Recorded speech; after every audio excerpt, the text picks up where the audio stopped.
మంచిరేవుల గ్రామ పరిధిలో మచిలేశ్వర స్వామి ఆలయం, ఓంకారేశ్వర స్వామి ఆలయం ప్రారంభోత్సవ కార్యక్రమానికి విచ్చేసిన ఉప ముఖ్యమంత్రి వర్యులు బట్టి విక్రమార్క గారు,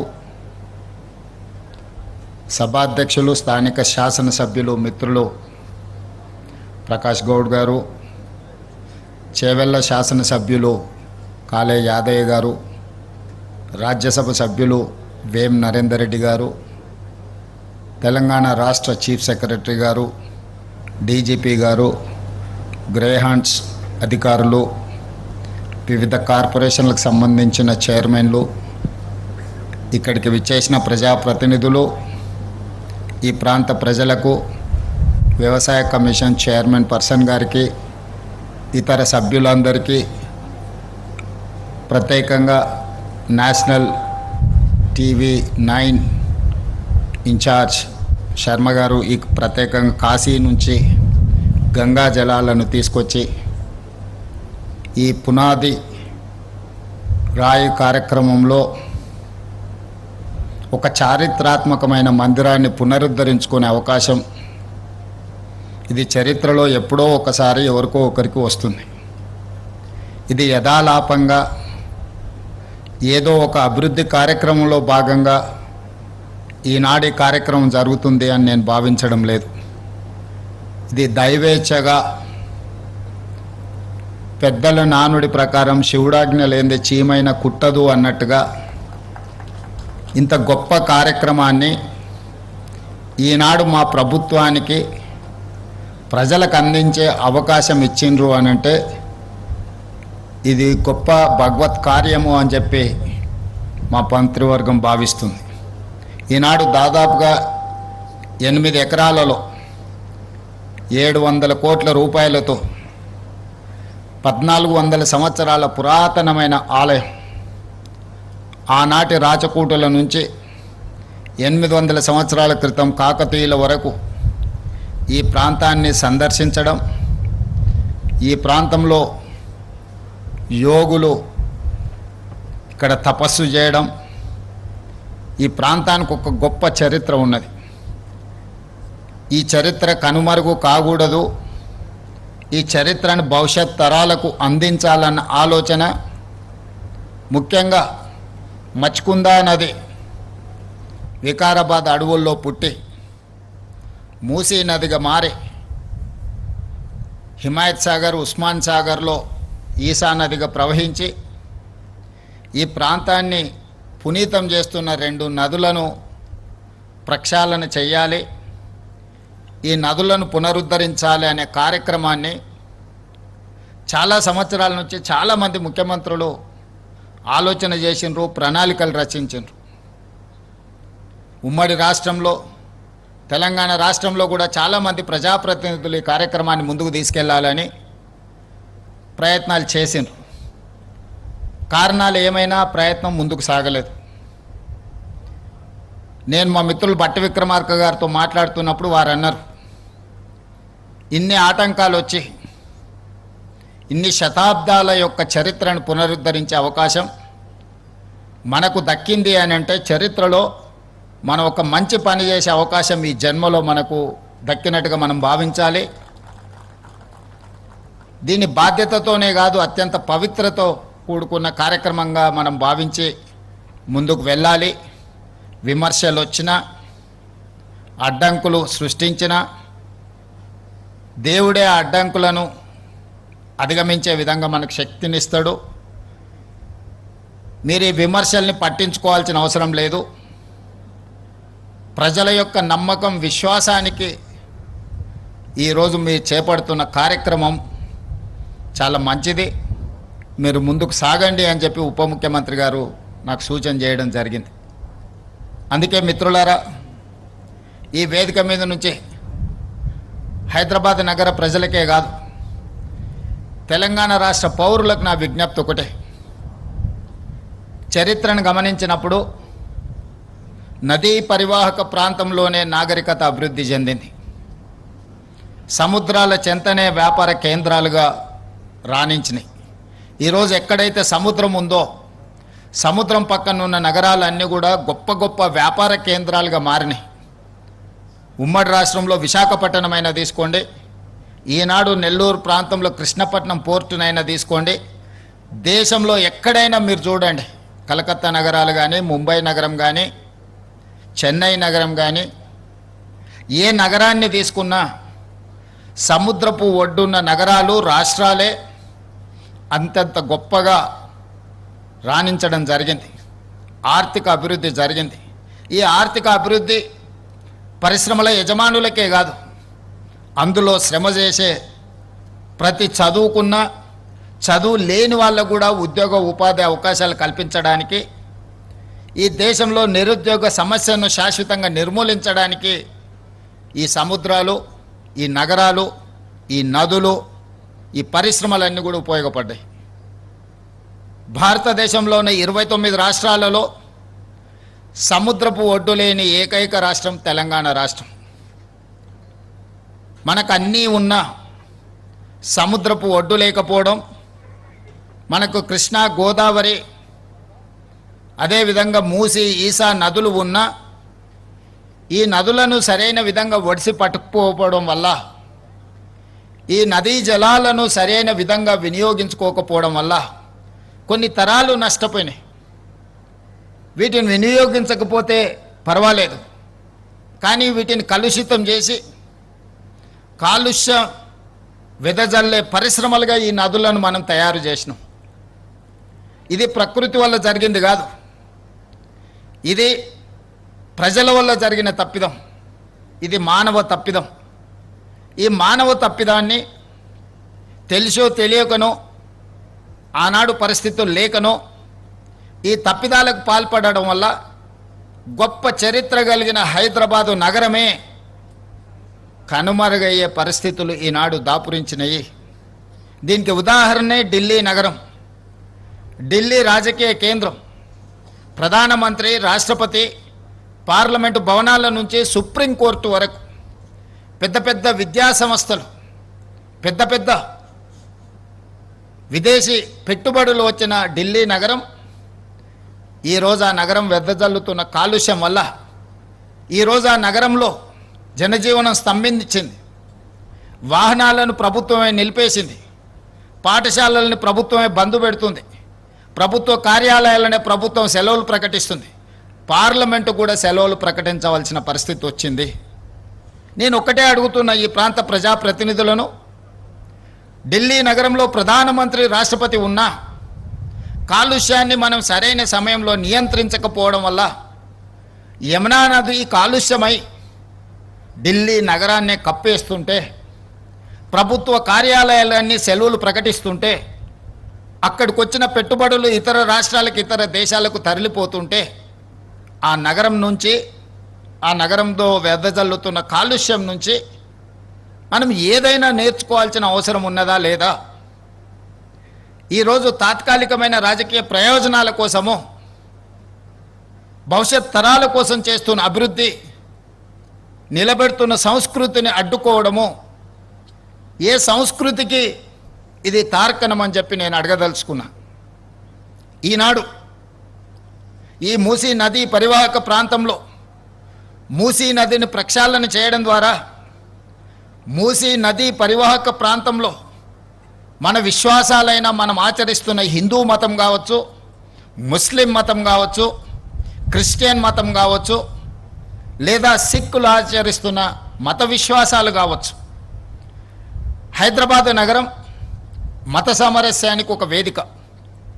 ఈ మత సామరస్యానికి వేదికైన మూసా, ఈసా నదుల యొక్క పరివాహక ప్రాంతంలో మంచిరేవుల గ్రామంలో, గండిపేట పరిధిలో ఈనాడు మచిలేశ్వర స్వామి, ఓంకారేశ్వర స్వామి ఈ రాష్ట్రంలో, ఈ దేశంలో అత్యధికంగా విశ్వసించే శివుడి భక్తులకు ఒక అద్భుతమైన ఆలయాన్ని ప్రాంతంలో నిర్మించాలి, 1400 సంవత్సరాల చరిత్రను పునరుద్ధరించాలి అని మొట్టమొదట గండిపేట ప్రాంతంలో మూసీ నది ప్రక్షాళనకు సంబంధించి ఈశ్వరుడి ఆశీర్వాదంతో ఈనాడు ఈ కార్యక్రమాన్ని మా ప్రభుత్వం చేపట్టింది.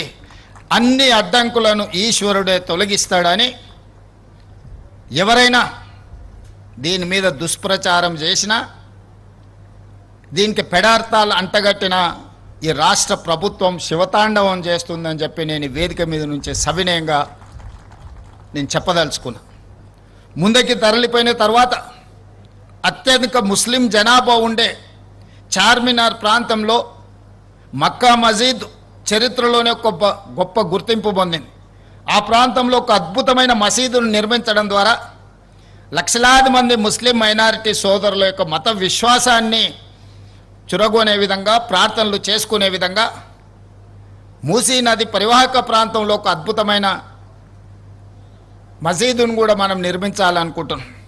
ఇంకా కొంత ముందుకు సాగితే సిక్ చావుని గౌలిగూడ ప్రాంతంలో మా సిక్ సోదరులు చాలామంది అక్కడ నివసిస్తారు. ఆ ప్రాంతానికి ఒక చరిత్ర ఉన్నది. అక్కడ ఒక గొప్ప స్వర్ణ దేవాలయం లాంటి సిక్ సోదరుల యొక్క విశ్వాసానికి ఒక మందిరాన్ని నిర్మించాలి ఈ మూసీ నది పరివాహక ప్రాంతంలో అని చెప్పి ఈనాడు మా ప్రభుత్వం భావిస్తుంది. అలా ముందుకెళ్ళిన తర్వాత ఉప్పల్ నాగోల్ ప్రాంతంలో ఒక అద్భుతమైన చర్చ్ను మెదక్లో 100 సంవత్సరాల క్రితం, అంతకంటే ముందే కరువు వచ్చినప్పుడు ఒక అద్భుతమైన చర్చిని ఆ ప్రాంత ప్రజలకు జీవనోపాధి కల్పించడానికి, ఆకలి తీర్చడానికి ఆనాడు ఒక అద్భుతమైన చర్చిను నిర్మించడం జరిగింది. ఆ స్ఫూర్తితోటి ఉప్పల్ నాగోలు ప్రాంతంలో క్రిస్టియన్ సోదరుల కోసం కూడా ఒక అద్భుతమైన చర్చిను నిర్మించడం ద్వారా మూసా ఈసా నదులు వికారాబాద్ మచ్కుందా నదిలో మొదలై 240 కిలోమీటర్లు ప్రవహించి రంగారెడ్డి జిల్లా, హైదరాబాద్ జిల్లా, నల్గొండ జిల్లాలో వాడపల్లిలో కృష్ణా నదిలో కలవబోతుంది.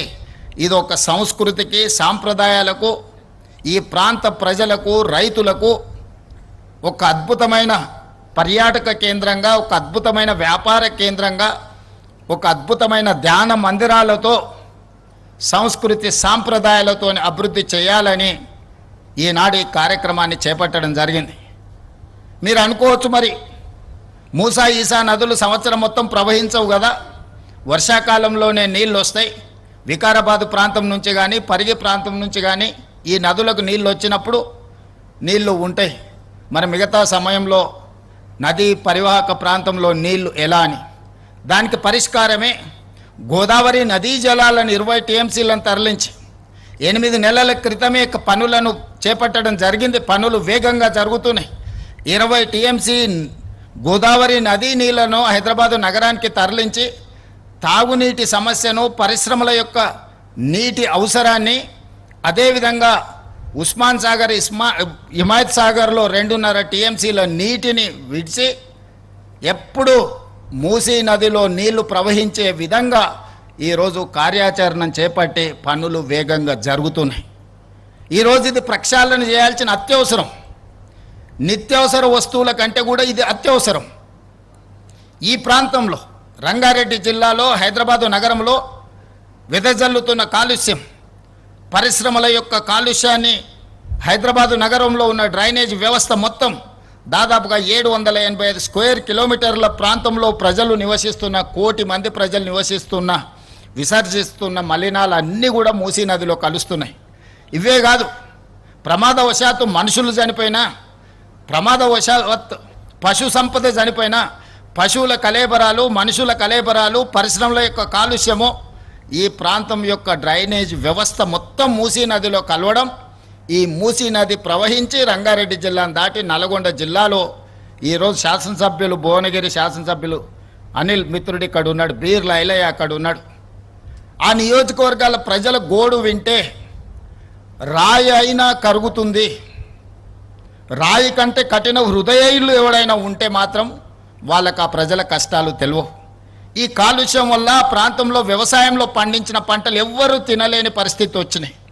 వాళ్ళు పండించింది ఎక్కడో అమ్ముకొని అగ్వకు సగ్వకు ఇతర ప్రాంతాలలో పండించిన వ్యవసాయ ఉత్పత్తులను ఈరోజు తినే పరిస్థితి. నూతనంగా పెళ్ళైన కొడుకు కోడళ్ళ నా ప్రాంతంలో ఉంటే పుట్టబోయే పిల్లలు ఈ కాలుష్యంతో కూడుకున్న నీళ్లను తాగి, కాలుష్యంతో కూడుకున్న పంటలను తినడం ద్వారా పిల్లలకి ఎక్కడ లేని జబ్బులు వస్తున్నాయని నూతనంగా పెళ్ళిళ్ళైతే ఆ గ్రామాల నుంచి పట్టణానికో ఇతర ప్రాంతాలకో యువ దంపతులను తరలి వెళ్ళే విధంగా తల్లిదండ్రులు ప్రోత్సహిస్తున్నారు. పుట్టిన ఊరిలో పెంచి పెద్ద చేసిన తల్లిదండ్రుల చెంతన ఉండలేని పరిస్థితి ఈరోజు నల్గొండ జిల్లాకు వచ్చింది. ప్రకృతి వల్ల వాళ్ళని ఫ్లోరైడ్ వెంటాడుతుంది. పుట్టడంతోనే అంగవైకల్యం, కాలు వంకర, కన్ను వంకర, నడువు వంకర. కన్న తల్లిదండ్రులు వ్యవసాయ కూలీలకు వెళ్ళాలంటే ఇలాంటి అవిటి పిల్లల్ని ఇంట్లో మంచానికి కట్టేసి బయటికి వెళ్తే ఎక్కడికి వెళ్తారో, మానసిక వైకల్యంతో ఇంటికి వస్తారో రారో అని ఇంట్లో పెట్టి తలుపు పెట్టి తాళం వేసుకొని వ్యవసాయానికి వెళ్ళే పరిస్థితులు నల్గొండ జిల్లాలో ఫ్లోరైడ్ వల్ల వచ్చినాయి. అది ప్రకృతి వైపరీత్యం. దాన్ని సరిదిద్దడానికి ప్రభుత్వాలు చేస్తున్నాయి. కానీ ఈనాడు మూసీ నది పరివాహక ప్రాంతం వెదజల్లుతున్న కాలుష్యం ఇది మానవ తప్పిదం. ఇది ప్రకృతి వైపరీత్యం కాదు, మానవ తప్పిదం. మానవ తప్పిదాన్ని సరిదిద్దడానికి మనం ప్రయత్నం చేయకపోతే చరిత్ర మనల్ని క్షమించదు.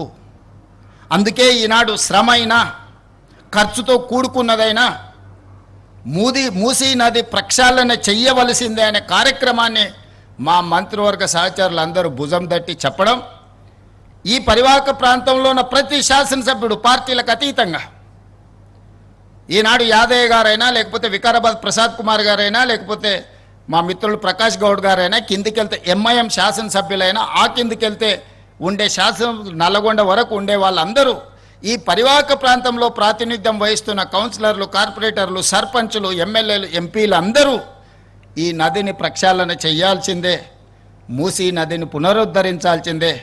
ప్రభుత్వం ఈ కార్యక్రమాన్ని నిరాకటంకంగా కొనసాగించాలని చెప్తున్నారు.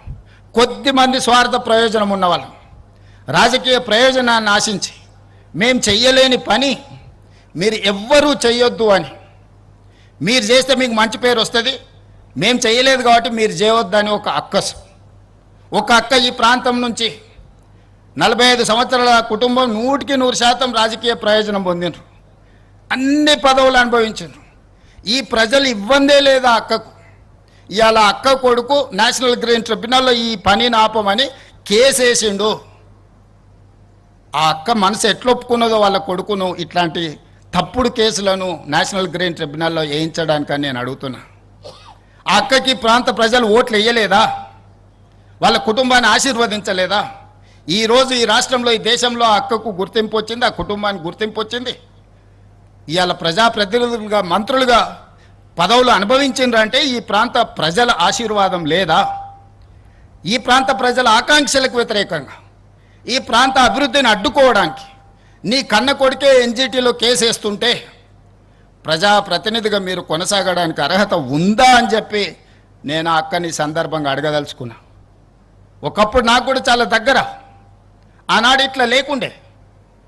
మరి ఈనాడు అట్లా తయారవ్వడానికి కారణం ఏందో నాకైతే తెలియదు. మంచి చెడు రెండు ఉంటాయి. మన సహవాస దోషం వల్ల మంచి వాళ్ళతో ఉంటే మంచిగా ఉంటాం, చెడు స్నేహం చేస్తే చెడిపోతారని పెద్దలు చెప్పారు. మంచి వాళ్ళని 10 రూపాయలు ఇచ్చి దగ్గరికి తెచ్చుకోవాలి, చెడు వాళ్ళు ఉంటే 10 రూపాయలు ఇచ్చి వాళ్ళ స్నేహాన్ని విడిపించుకోవాలని పెద్దలు చెప్పారు. ఈ చిన్న సూత్రం ఆ అక్కకు అర్థం కావడం లేదా అని నేను అడుగుతున్నా. అందుకే ఈ వేదిక మీద నుంచి అక్కగారికి సవినయంగా విజ్ఞప్తి చేస్తున్నా. ఈ ప్రాజెక్టును అడ్డుకోవడానికి నీ పుత్రరత్నం వేసిన ఎన్జిటి కేసును తక్షణమే ఉపసంహరించుకోండి, లేకపోతే ఈ ప్రాంత ప్రజలు మీ కుటుంబాన్ని సామాజిక బహిష్కరణ చేసే పరిస్థితి వస్తుంది, అంత దూరం రానియొద్దు అని చెప్పి నేను వారికి సూచన చేస్తున్నా. వారి వెనకాల ముసుగు దొడుక్కొని దాక్కున్న వాళ్ళకు కూడా నేను చెప్తున్నా, మీ వల్ల కాని పనులు చాలా మేము చేస్తున్నాం. మీరు ఇట్లనే ఉంటే ఆ హోదా కూడా మిగలదు. ఇలాంటి చిల్లర మల్లర ప్రయత్నాలని మానేయమని ఆ వెనకాల దాచుకొని ముసుగు దొడుక్కొని మూసి అభివృద్ధి కార్యక్రమాన్ని అడ్డుకుంటున్న వాళ్ళకు కూడా నేను సూచన చేస్తున్నా.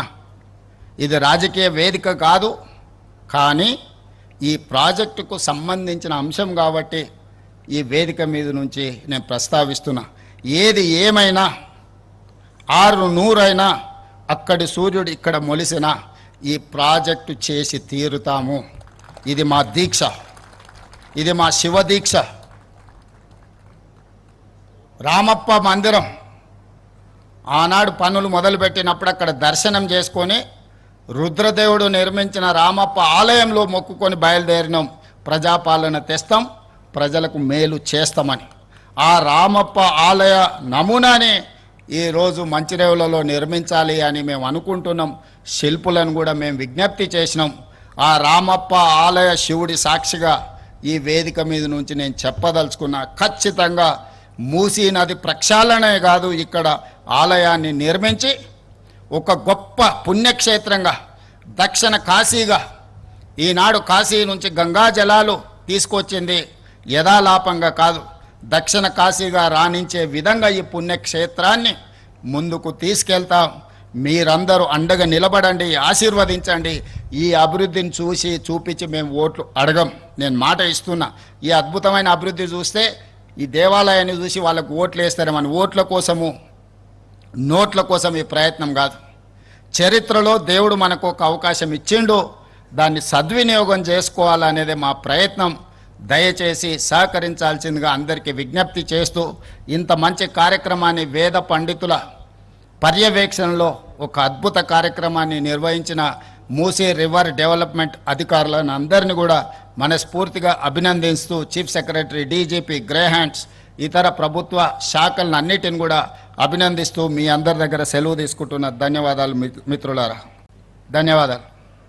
భట్టి గారి సూచన, ప్రజల పట్లున్న మాకున్న నిబద్ధత, మా సంకల్పం, మా చిత్తశుద్ధి, అంతిమంగా ప్రజలే మాకు దేవుళ్ళు. వాళ్ళ ఆదేశాల మేరకు మేము ముందుకు సాగుతామని చెప్పి మీ అందరికీ తెలియజేస్తున్నాం.